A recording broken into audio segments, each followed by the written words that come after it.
Great. As people are coming in, we're so happy to have you. Welcome, welcome. We're going to start in about a minute or two, but the chat is open and we would love for you to drop your location in the chat. So again, my name is Tracy, she, her. I am in Oakland and would love for folks to drop their locations in the chat as well.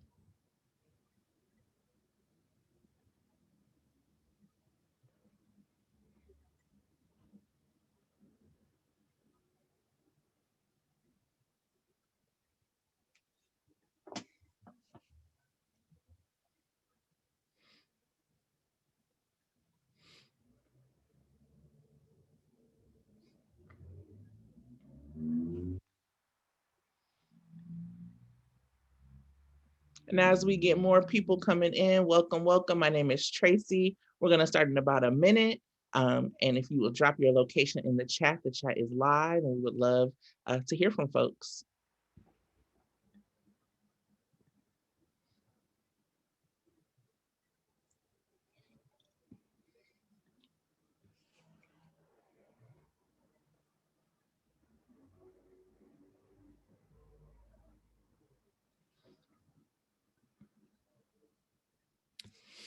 Excellent. Good afternoon, good evening, wherever you are. Tracy, she, her in Oakland. So excited to have folks on. I'm going to start sharing my screen and we're going to get this party started.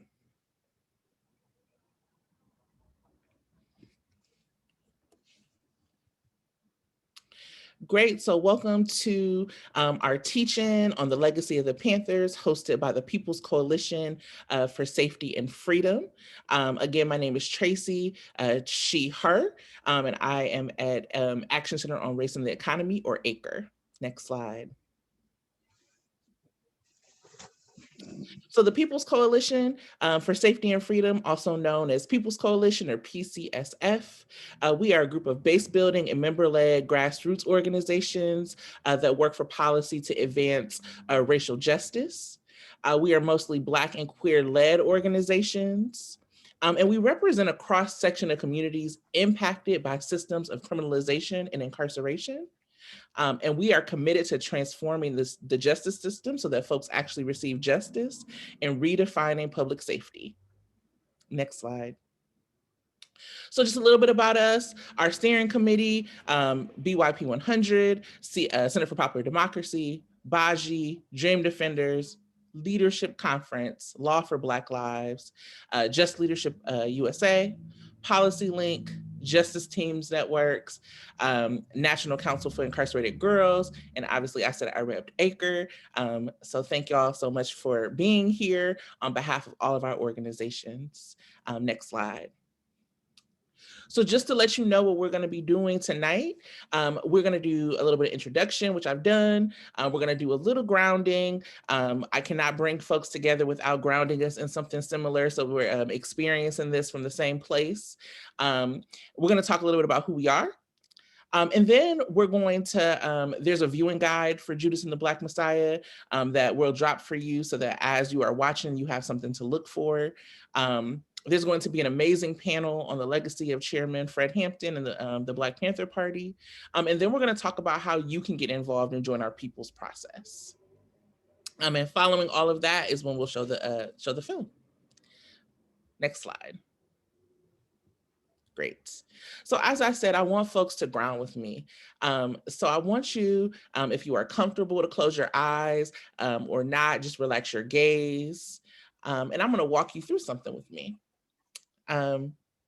So have you ever slowed down for just a few seconds and thought about a great day?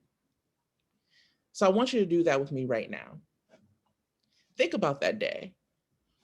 Who's around you? What did you do? What does it feel like? What are you seeing right now? What does it smell like? And I want you to sit with that image for a moment. Now I'm going to ask you to come back to me. And I want you to drop in the chat just what that was for you. Who was around? What did it sound like? What were some of your favorite places? I want us to get a little interactive up in here and just really tell us what all of that meant for you. Yeah, sunshine, food, and family. Come on, I know other people saw things. What else did y'all see? Yes, the sun is out. Absolutely. Um, so that's what I think about. And I want people to continue to think about that, continue to drop those experiences in the chat. But that's what I think about when I do this work. I think about green space and kids playing at fire hydrants that they probably shouldn't have opened. I think about the taste of barbecue and my mom telling her favorite story that I've heard a bunch, but a little bit too loudly, but I listen over and over because I love her laugh. And that's what we're trying to think about, right? But I can tell you what you probably didn't see. You probably didn't see police, because true public safety comes from what you saw on your great day, right? It comes from investing in resources and repair, not in policing, incarceration, and surveillance. Next slide. So our goal at PCSF is to dismantle and replace racist, harmful, and punitive policies that have fueled the crisis of criminalization and incarceration facing the United States, with policies and budgets that invest in communities and decarcerate our country. So that's a big goal. Next slide. There are many, many ways to do that, but the way that we are entering that work is through the 1994 crime bill. So the 94 crime bill was passed in September of 1994. It was signed by President Bill Clinton at the time. It was written by current President Joe Biden.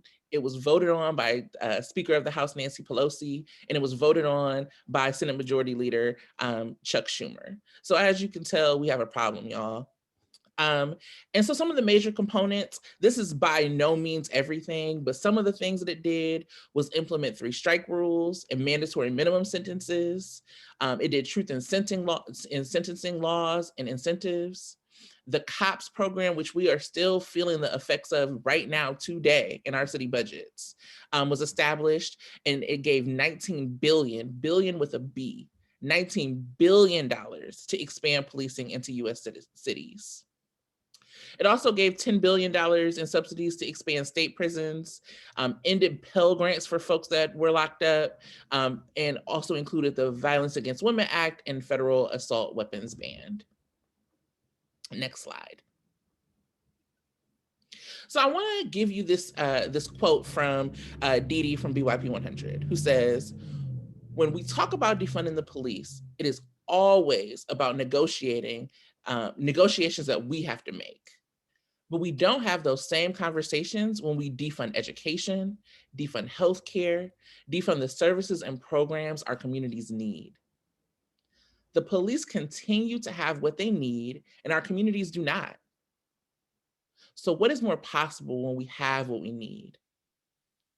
A world that doesn't rely on exploitation and violence." Next slide. And so I'm going to toss it over to my amazing colleague, Alex Goodwin, who is going to be moderating a panel discussion for us on the legacy of the Panthers. Thank you. Thanks, Tracy. Hey, everyone. My name is Alex Goodwin. I'm a senior organizer at Acre with Tracy. I use she and her pronouns. I'm really excited to do this panel today. And so what I'm going to ask of our panelists, Jalen, Jamal, and Marbre, if we can, first, I would like each of y'all to introduce yourself, name, pronoun, and organization. And then if you could describe the work you do and what brought you into it. And we'll stick with this order throughout the panel. So we'll go Jalen, and then Jamal, and Marbre. So once again, the sort of check-in, we love a check-in question. The check-in, if you could share your name, pronoun, and organization, and then how would you describe the work you do and what brought you into it? And we'll start with you, Jalen. Sure. For sure. Thank you, Alex. My name is Jalen. I use they, them pronouns or no pronouns. And the work I do, shit, it's really self-work. And, you know, self-work is community work, right? Self-love and sustainability for myself, right? Through the mutual aid, through housing justice, through gun violence interruption and prevention. So that looks like, you know, talking with my cousins and my brothers who are, you know, in these streets and are out here, you know, acting upon what they believe is revolution, right? Because I think a lot of times we don't talk about how, you know, a lot of our people are actually revolutionaries. We just don't have the right tools to, you know, utilize them. So I'm just making sure that people have the tools to utilize their own skills for revolution, and then the access to information, the access to love and care, and the access to people who are genuinely concerned about, you know, their well-being. So me, I'm always concerned about the well-being of my people because I want us to create a community where that's, you know, where that's standard. So yeah, that's the work I do. Thanks, Jalen. Can you shout out your organization? Yeah, shout out to Good Kids Mad City. You know, Good Kids Mad City 18 on GKMC 18 on Instagram, Twitter, all that. Thank you, thank you. And I would like to hand it over to Jamal. Peace and power to the people, everyone. Jamal Joseph, he, him, we, and the collective we will get into more when we talk about the legacy of Fred Hampton and the Black Panther Party. I am a Black Panther veteran. We don't call ourselves former Panthers. Joined the Panther Party when I was 15, went to prison as a member of the New York Panther 21 at 16. Former political prisoner. Spent close to 10 years in prison. I'm a professor at Columbia University in film. My organization is Impact Repertory Theater. And so young people come together using arts and activism to create work, but also to do change in the community. And so we are an active group of artivists. Thank you. Thank you so much. And Margaret, if you could introduce yourself.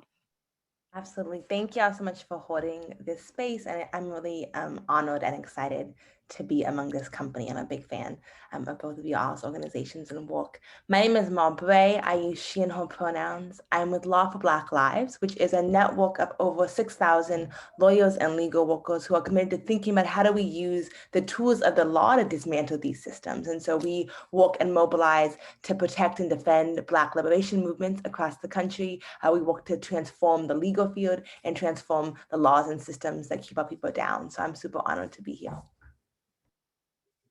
Great, and we're excited to talk with the three of you today. So Jalen, this first question is for you. It's easily forgotten or glossed over just how young Fred Hampton was and how young many of the other Panthers were at the height of their organizing. I think, you know, people still feel that sort of shock when we hear, right, that Fred Hampton was 21 when he was murdered by CPD. So what kind of impact do you think that sort of like forgetting has on our organizing in relation to like age and the work that we do? Thank you. First I'll say, yeah, like one, people don't even know that Fred Hampton had the feds on him, police on him since elementary school. Like he was bridging, you know, that next communities and Black communities together in his schools, you know, so they started tapping his phones a minute ago. And all of that is to say, I don't think it's forgetting. I think it's very purposeful. We live in a world where people want us to burn ourselves out. I'm 20 years old right now, right? I live 2 blocks from where Fred Hampton was at 21. So it's a lot of like Sankofa to look at the past to be like, what was going on during this time that I can navigate differently now. But I don't think people are forgetting. People want young Black people, young Indigenous people, you know, in these nonprofit organizational complexes, right? To extort their own energy and to expend their energy, fighting for liberation in ways that they, you know, deem fit. But in actuality, it's a very purposeful thing. People want in the movie we cast Daniel Kaluuya so that people can think that Fred Hampton was older than he really was. Fred Hampton was a baby. Fred Hampton was known for his dimples and smiling all the time and bringing cheer everywhere he went. He wasn't supposed to be a martyr, right? So I think that, you know, when we talk about martyrdom, when we talk about a lot of our revolutionaries being called to martyrdom, through rebellion, right? Through what we see happening on these blocks, through what we see happening in these streets, it's all one and the same. So I think, you know, young organizers, we always got to keep our guard up because me personally, there's a lot of times where I'm I'm looking like, okay, GKMC, we got to do this, we got to do this and this. And then it's like, wait, we're not in any position to do any of that. We don't have the money, we don't have the means, the experience. We need to just chill. You know, we need to just love on ourselves and our community. So I think that that's kind of the impact that has on, you know, our organizing now. Thank you so much for that. I'd like to take the next question over to you, Jamal, to talk a little bit about the film. So I think, you know, the film received some warranted pushback, especially around like the cost and what some of that money could be used for. I think we're also going to drop a link around supporting the Hampton House. I would be curious to know your thoughts if you could speak to the importance of owning our own stories, but also like owning our own solutions. Yeah, it's really important. And I'll come at this as an organizer, but also someone who's a filmmaker. I'm a writer, director, and producer. There were things in Judas and the Black Messiah that we hadn't seen in other Panther films. And I was grateful for that. Political education, respect to the role of sisters. There was a scene where the Panthers were just in the car, just laughing. And we laughed a lot because we were young, but we were joyful in what we did, even though we fully expected to be arrested, to be killed. It wasn't a surprise to us that they were coming at us. But the film, in terms of the cause, it's a Warner Brothers film. And they've always for years wanted to make a Black Donnie Brasco. So they talk a lot and give equal balance to O'Neill and the FBI. So if I could just talk about story real estate for a second, it would be amazing to see more of what that work did. And it would be amazing to see in terms of controlling things in our community, to talk about, Jalen was talking about resources, and we're talking about controlling our resources. The Black Panther Party started a breakfast program with no money, but we knew that we had value and resources in the community. We would go to community centers and churches and ask could we use the dining room. We would go to stores in the neighborhood and ask for donations of food. We would put up a flyer, and there was no shortage of hungry kids. And by the way, the program came out of recognizing a need that, you know, they said our kids are disrupted, they don't pay attention. And the Panthers said, you know, we had younger brothers and sisters, some were young parents. Maybe the problem is if you have a teacher saying 3 apples plus 2 apples equal 5 apples, and a kid's stomach is growling, they can't pay attention. So with no permission and no grant money, we started a breakfast program. You'd open a site, you'd have 10 kids the first week. By the end of the month, 100 kids. It's estimated that at the height of the breakfast program, this grassroots organization was feeding 50,000 kids nationally. Now, we were using it to educate the kids about their history, to point out the contradictions to the parents. Here we are in the late 60s, and America, the richest nation on earth, knows to figure out how to put a man on the moon, but they can't put some eggs and cereal in front of a child. Why is that? And what do we have to do to change that collectively? So the film, and you know, we hope we can do better. We're working on a series about the New York Panther 21, based on my book, Panther Baby. And built into that model needs to be funding for political prisoners, for community programs, for Panther veterans who are now aging. A lot of people, listen, we talk about the fact that we were young. You know, we were, you know, Mumia, I think, was 14. I think he beat me by a year. I was 15. I walked into the Panther office looking at all the cool older brothers and sisters. Afeni Shakur was one of the first people I saw, but she was 21 years old, right? So, but on the other end of the spectrum, we have Panthers in their 60s and their 70s and now, and people who grassroots have made this dynamic sacrifice who are struggling. What about our aging activists and our aging political prisoners? What about the care that we want to give in our communities for people going through all kinds of post-traumatic stress and trauma? So feeding mind, body, and spirit. So we need to challenge folks who are already established in the industry, and for young filmmakers and young writers, directors, young entrepreneurs, just to know that it is important to give to these community efforts, to start to create funding sources so that in the spirit of the people's survival programs of the 60s. And by the way, the idea of banding together is not something invented by the Black Panther Party. I was talking about this earlier. We had rent parties in our communities when people were about to be evicted. We didn't let that happen. We had college parties to raise money to get people out. We always knew how to come together. And I'm coming back to that we talked about, to have what we call survival pending liberation. Thank you so much for that. Margaret, I'm going to kick it over to you. We're talking a little bit about resources, maybe the lack of, or Black people's continued creativity to create the things that we need. And we've talked a little bit within the coalition space just about how I think some of the things that the Panthers experienced really laid the groundwork for the '94 crime bill to be possible. And so my question to you is, how does repealing the '94 crime bill continue or relate to the legacy of the Black Panther Party? And what does it mean to change the material conditions for Black people and incarcerated people right now in 2021?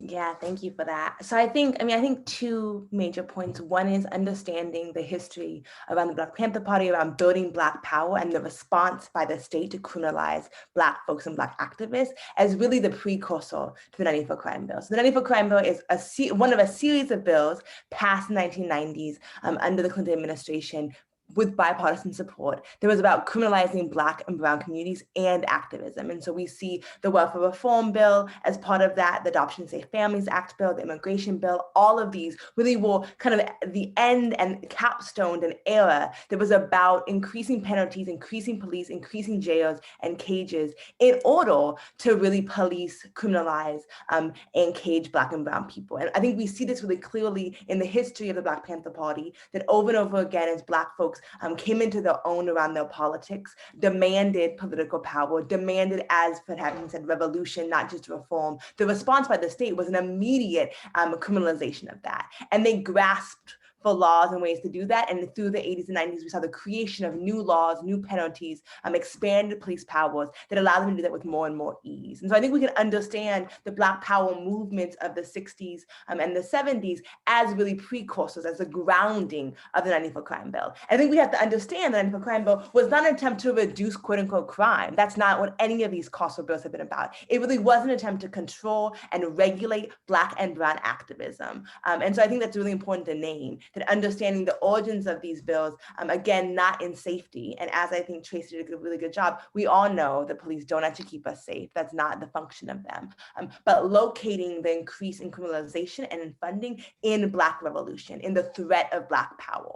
So that's one. I think it's also important to name. And one thing that I think is really clear in the film and also in Veteran Panthers experiences is there's this mythology that we're seeing even now with Biden talking about kind of community policing and all of this kind of this reference like the good old days when police were like good people and close to communities, as this kind of like golden era of the 50s and 60s where somehow police were like different in form or in function. And the reality is that police have never, ever, ever been here to serve our communities. So the origins of policing and slave patrols, the use of policing in the civil rights movement to torture, to infiltrate, to destroy movement is not an aberration from the utility of police. It is in fact in line with the themes and the purpose of them. And so throughout history, in the 60s, in the 40s, in the 20s, in the 1800s, police have always been used to reduce and to really stop Black power and Black movement building, and to really stop class solidarity and movement building. And so I think it's important that we name and that we really trace that history, that what we saw, the execution of Fred Hampton by the police in Chicago is not outside of the realm of what police do in this country. That it is a continuation and escalation of their roles and their job and their function throughout history. And so I think it's important to name that too, that the experiences of Black Panthers, whether it's COINTELPRO and the federal government or the cooperation of state police and local police in repressing movement, in destroying lives, in caging people, again, really is part of a long legacy that is about the root purpose. Hello.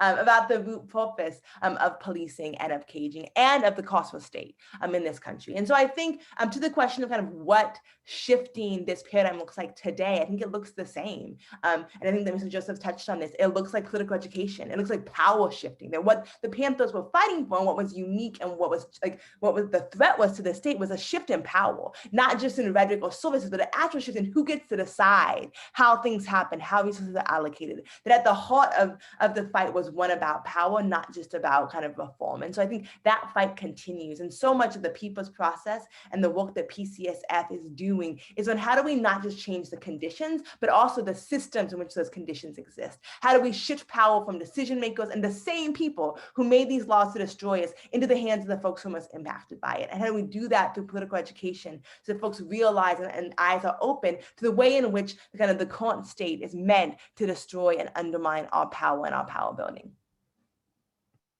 Period. If I can very quickly, that was powerful and brilliant. Everything we've talked about so far is a point in the Black Panther Party 10-point program. And point number 8 of the program was we want all Black and oppressed people held in city, state, federal, county, and military prisons to be released. And it's preceded by the point that the Panthers are probably best known for. Point number 7, we want an immediate end to police brutality. But even going back to what Sister Tracy did when she was having us visualize for a moment and settle for a moment, point number 1 is that we want freedom. We want the power to determine the destiny of our community. And it goes on to talk about housing. It goes on to talk about employment. Point number 5 talks about education. So this is not a bad lens. As we're talking about the Panthers and Fred Hampton, the thing that we were taught is that go out and you need to be in the community working on one of those points in the 10-point program. And by the way, all Black men and women exempt from military service. So when you look at what happened with the draft movement, when you look at that call for people, not to get early parole, not to be, to consider, but to be released because the system is unfair. It's contained therein. And that's why we see the kind of response to the Black Panther Party not only being destroyed by COINTELPRO, but sister, as you were pointing out, the rollback on those policies because it had taken a foothold in the consciousness of the community and of activists and of policymakers. Thank you so much for adding that. I would like to spend the last 15 minutes of us talking about what the work actually looks like in practice and on the ground. So I'm going to kick it over to Jalen to ask if you could share about some of the campaigns that y'all are working on here in Chicago and, what are some of the parallels and maybe differences that you see between your work now and within the time of the Black Power movement and the Black Panthers? For sure. Thank you for the question. And thank you to everybody who spoke. Y'all, wow, just the knowledge that I just got in today. Thank y'all. So right now we're pushing the Peace Book Ordinance. The Peace Book Ordinance would take 36 million or 2% of CPD's $1.8 billion budget, Chicago Police Department, their budget, to allocate funds into our community in an itemized way that we would be able to work with community-based organizations to have a template to end gun violence, to end all violence, domestic abuse, substance abuse, class abuse, the way that we are expropriated and extorted in our communities, right? And that, right? So we would take this 36 million, working with families of gun violence, or families of victims of gun violence, excuse me, right? So working with families, giving them money to sustain, to live, right? Getting people housing, getting people therapy. And then finally using the non-aggression pact that was championed by Fred Hampton and those ideals similarly to bring the gangs together, to unite, and with a strategic plan, right, that would regulate city funds. So for instance, let's say the right now, right, Peace Book, we don't have funding. So what we've been doing, like, the Black Panthers did was we stand outside and we make sure that people are resourced. So we've been standing on 51st and Calumet in the Bronzeville community for the past 32 Thursdays. And today, we were outside right after yesterday. There was a homicide right on the block that we stand on. And then there was another shooting today, 3 blocks away from where we were. So, I don't know what it was like for the Panthers back then with the same shooting, with the same violence going on. But it, like Fred Hampton said, it is ground zero for a revolution right now, right? We have all of the raw materials, right? to work with. So mutual aid, right, and Peace Book. So Peace Book would, continue the mutual aid programs we have that get people food, but also, use restorative justice in schools to solve these problems before the kids get a gun, right? We are not under the assumption that violence happens just when people get a gun, right? Why do people have access to guns? Why do people have 50 caliber bullet guns on these streets of Chicago with laser beams on them, right? We didn't bring that in here. We didn't bring crack cocaine in here. We didn't bring heroin in here, right? We were subjugated from not being able to, get into the capitalist economy. So then we had to create our own community, right, through the means of subsistence we had, right, which was nothing. So I think that's a parallel. I think you're looking at the oligarchy. I mean, shit, like I live 2 blocks from where Fred Hampton is, and I swear to God, it looks the same. It looked the same. We have one grocery store in 3 square miles. We have no leisurely activities. We don't have any theaters. We don't have any gymnasiums. We don't have any auditoriums. We don't have none of that, right? So that's what also the Peace Book is trying to build. We're trying to create an ordinance through the city that pays youth to commission art projects, right? So art installations, murals, songs, right? We understand a lot of this violence is happening through the psychological and through the psychical, meaning what's in our psyche. So the music that we listen to, right? We talking about, oh, I'm dissing him, he dead, and fuck your homie, he dead. That's real songs in Chicago that people are singing right now, right? And that's doing the white man's job for him, right? But at the same time, we can still spin that. We can still not criminalize people. We can still erase the gang database and use the community organizations that are street organizations to actually protect against the police like the Panthers did in the 60s and 70s, right? When we're looking at how organized crime really officiated the Black people, the Puerto Ricans, right? The Young Lords, the Maniac Latin Disciples, the Black Peace Stones, Black Peace Stone Rages, Black Panthers, all one and the same, just had different, dominions of how they were operating. So I think, when we, like was said, bridge everybody together, when we leave no stone unturned, right? When we have everybody in mind, when we are having trans people, queer people, disabled people, people with fat bodies, people who are not from America, people who, we need to have everybody in mind, right? And that's what the Peace Book is trying to do in the West Side, in the South Side, right? Where we have been starved, where we have been plundered, where we've been pillaged by this society, and specifically Lori Lightfoot in the past couple months, but in the couple years, right now, she just gave $285 million of our $403 million in COVID relief money to CPD, while she just also increased speeding light tickets to get more Black people to pay fines in the city to incriminate more people. And meanwhile, we got people talking about they abolished cash bail, like we're supposed to be happy about that. No, they threw the word abolish in there so that we would try to get tired, right? No, until we abolish the prison system, until we abolish the police, and then abolish the idea that everything has to be abolished and nothing is going to replace it. This is the alternative, right? Having people who look like you, having your little cousins, having your little sisters and your little brothers being able to walk to school, to go to the park, to have that day that was visualized at the beginning of this conversation. We do not need police for that. We do not need prisons. We don't need courts. We don't need landlords for that, because they're all in bed together.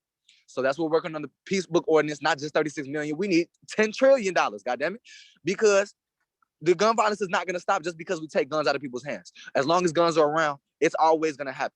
But when we have people feel resourced, when people feel like they can talk to somebody instead of acting on impulse, and we have people who are eating and not popping ecstasy 3 days a week to self-medicate from this trauma, and we have people who are not drinking into early comatosis, and we have people who are not experiencing HIV and AIDS and dying at, alarming rates in this city, while, white people are getting vaccinated in this city for coronavirus. Come on now. Give us the 36 million. We want the 36 million, not just for us, for everybody in Chicago who is fighting for abolition. And that's the parallels to the Black Panthers, baby. We are here as the Panthers, as the Cubs, as whoever we need to be to continue the legacy. That's that. Period. Thank you so much, Jalen. If y'all don't Right know on. now, the young Bow people to the got people. it. Look, right on, Thank you so much. I'm gonna, for this next question, pass to you, Jamal. If you could also share about some of your work, what needs you're meeting in your community, and how you are organizing around these things. So I see my work inspired by the African griot. The griot was the storyteller who sat in the center of the village under a tree called the Baobab tree. And the griot's job was to entertain the tribe, but to educate the tribe. And education meant knowing the history, knowing the past, and what that meant for the future. So if you were a griot that was very academic and had all the facts, but you were boring, You know, the young people would be like, you know, I'm going to the next village. Let's go swimming. I already had my nap. By the same token, if you were griot and your beats were hot and your rhymes were popping, but your information wasn't right, people would call you out. They'd be standing back, say that, you know, that griot's talking about, you know, on that hunt that say who killed that lion. But I was there. That was his little sister Keisha. So you had to do both. So the work that I do both my own work, but especially the work that I'm doing mentoring uh, young people from the community, my students at Columbia, is to challenge us to use these mediums, to use these very platforms to educate and to agitate, to inspire people to, if the answers are not there, but at least to ask the right questions. You know, I'm also actively involved with the Black Panther Alumni Association, and we're working around political prisoners, and we're working around defunding, and we're working around, you know, passing the torch and whatever we can to connect progressive young folks. You know, so this is important work. I, I want to talk just a second about the Rainbow Coalition that Fred Hampton built. It's important to know that Fred coined that term. A lot of people think Jesse Jackson did because he saw that it was working and he used it. But it was Fred Hampton that dared to walk up into places where no one else dared. It's in the film, but you have to know that he felt that the Black Panther Party, there was no place in Chicago that the People's Army couldn't go because we weren't fighting for turf, we were fighting for the people. Fred was also brilliant. In the words of Malcolm X, and there's a scene where he's repeating the words of Malcolm X. You have to organize people around their needs, not around their differences. So what I like to pass on here, and what I like to say to young organizers, is that you can organize around ideas if people are comfortable in that space where they're living a life of the mind, where they can read, where they can hear you, when they can debate. But in a life of crisis and trauma, you have to organize people around their needs. So if you want to talk about freedom, justice, and liberation, freedom to someone that hasn't eaten is a meal. Liberation to someone that is homeless, sleeping on a park bench or public transportation, is a warm, dry, safe place to rest their heads.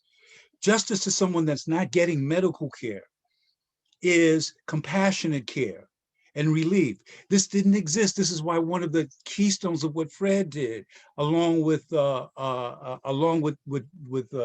Doc, who got wounded in that shootout, who was 19 years old, was to open that health clinic. And if you look at some of those tapes, they were so forward thinking. Not only were they talking about, you know, sickle cell testing and lead testing and all of that, they were talking about mental health and trauma even then. So that idea of organizing folks around that need in that Rainbow Coalition, and by the way, one of the things that's not in the film is what happened after Fred was killed. When the cops were carrying Fred's body out, there's a picture of them taken by one of the Chicago newspapers, that they're smiling with those Chicago PD checkered hats. What they didn't show was that moments later, the streets of that community, right where Jalen is, got flooded by folks from the community saying, "What have you done?" And the pig police fled the scene, and they didn't seal the apartment. And what the Panthers learned from, and we do say we stand on the shoulders not only of Malcolm X, but the young brothers and sisters in the civil rights movement. Fred talks about it one line in the movie, that they babysat Emmett Till. He was a neighbor in Maywood. And what they learned from Emmett Till's mother, who did one of the most courageous, revolutionary things a mother could do, leave the coffin open so they can see what happened to my son. And she did that because she didn't want to see that happen to another Black boy. And 50,000 Chicagoans passed by. Think of that. This is pre-social media. This is 1956. 50,000 Chicagoans passed by. And it was in every Black paper and a lot of the white papers. The Panthers had a tour where people came through the apartment and saw what had happened. And some of the people from the coalition, some young white filmmakers, filmed it, and they were able to say, this was such a tremendous shootout. Hanrahan has blood on his hands. He's not mentioned. He was the DA. Why all the bullet holes going inside, right? That coalition rallied to fight for justice for Fred Hampton. It's the same coalition that changed the elected sphere in Chicago, where aldermen and councilmen were elected, and where Harold Washington became the first mayor. So that is Fred Hampton's legacy. But also the lesson of that legacy is that ideas are good, but people's needs resonate with them.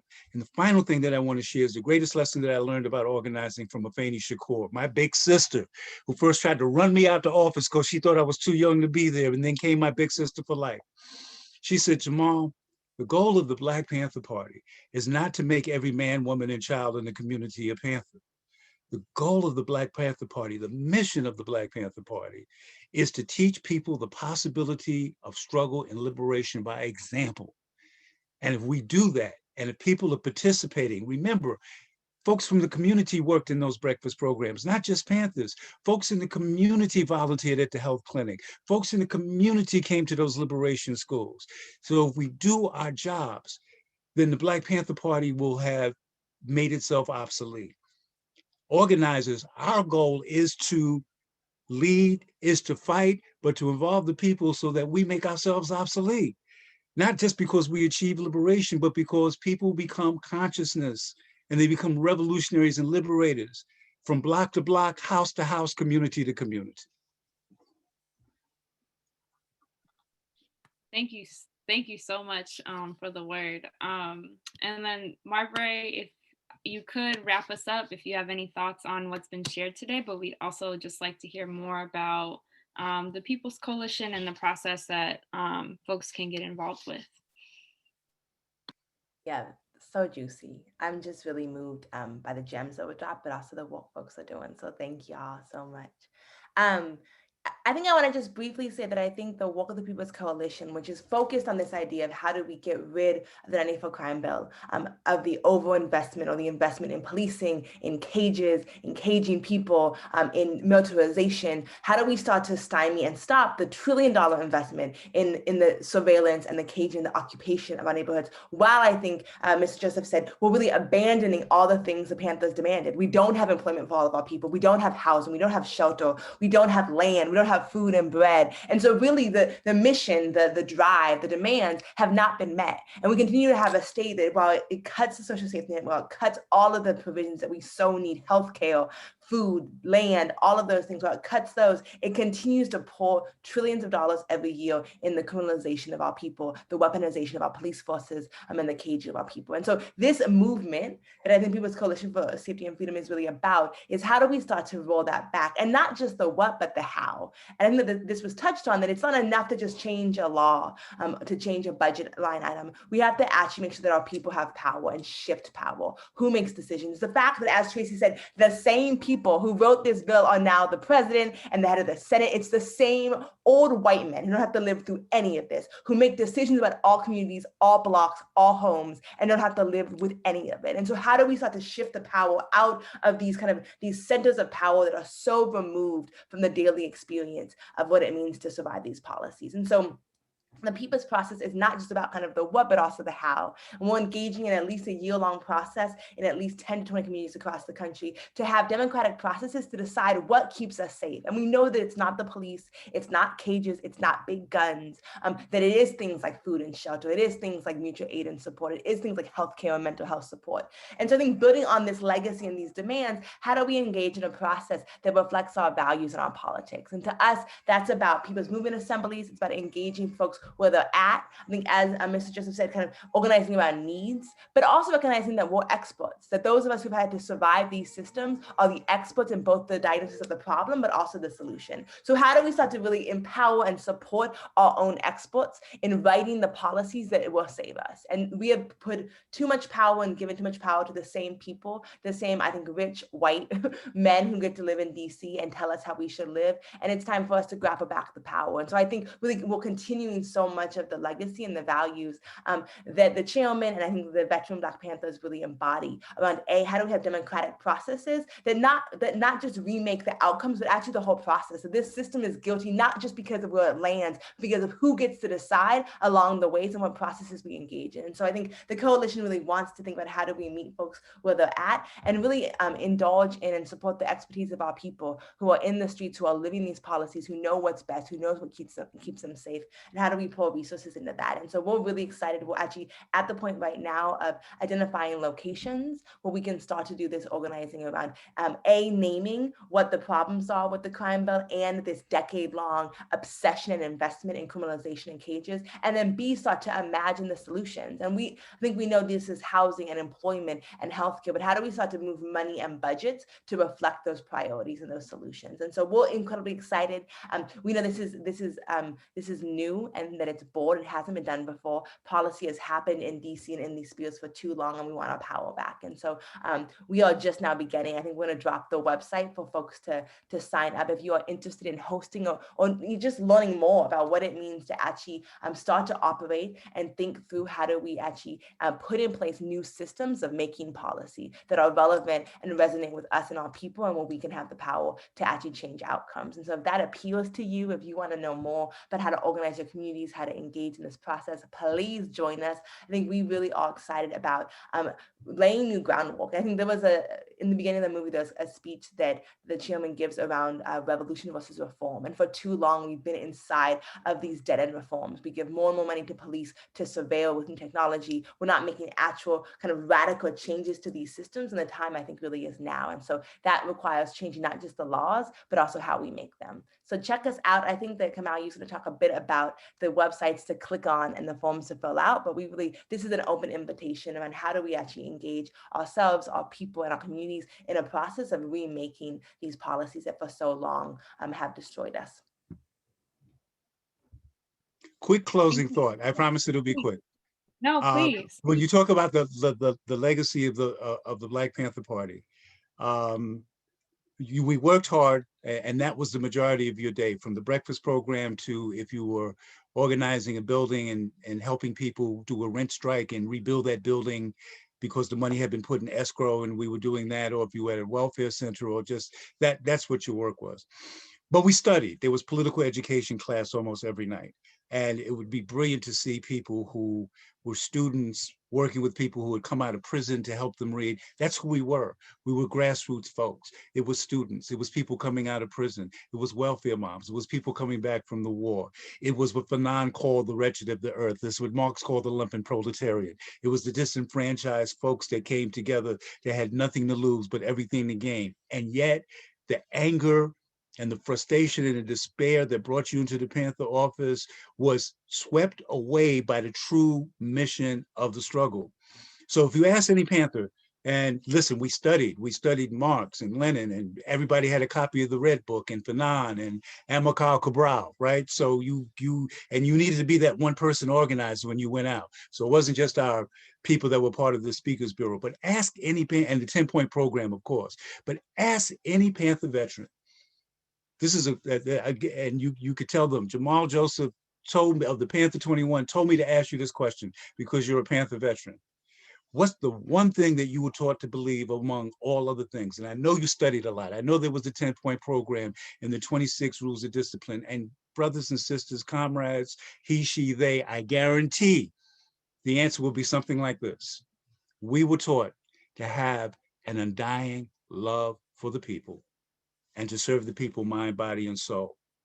And as Che Guevara says, real revolutionaries are guided not by hatred, not by anger, but great feelings of love. Ashe, thank you. That was a beautiful note to wrap us up with. I am personally overwhelmed with excitement and love. And so I just want to say thank you so much. And I think I'll pass it over to Kamal and Margaret.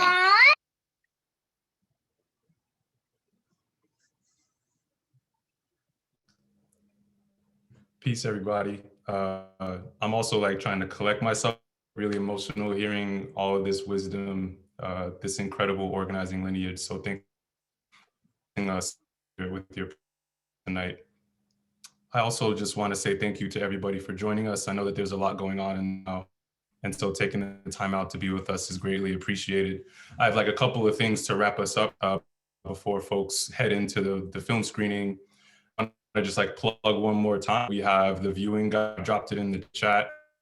Folks over the course of this call tonight heard about COINTELPRO, heard about the 10-point program. If you want to learn more about that, feel free to check out the guide.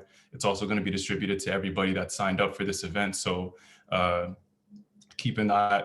I also want to say thank you to Participant Media for giving us an opportunity to provide screening for participants, which is really exciting for us. So thank them for sharing that opportunity. And lastly, I just want to give one final plug for the People's Process that Marbury mentioned. I'm going to drop one more time into the website that you can join us at, because this spring, we're really going to turn up and get our organizing together, going around the country, talking what folks need and what the demands look like and how we can make it happen. So with that said, I want to give a couple of minutes to catch your breath, dry your eyes if you're like me, and prepare for the screening at 7 o'clock. Everybody that registered for this event should have gotten information about how to view the screening. And so please follow those instructions. Thank you so much for joining us, and we'll talk to you soon.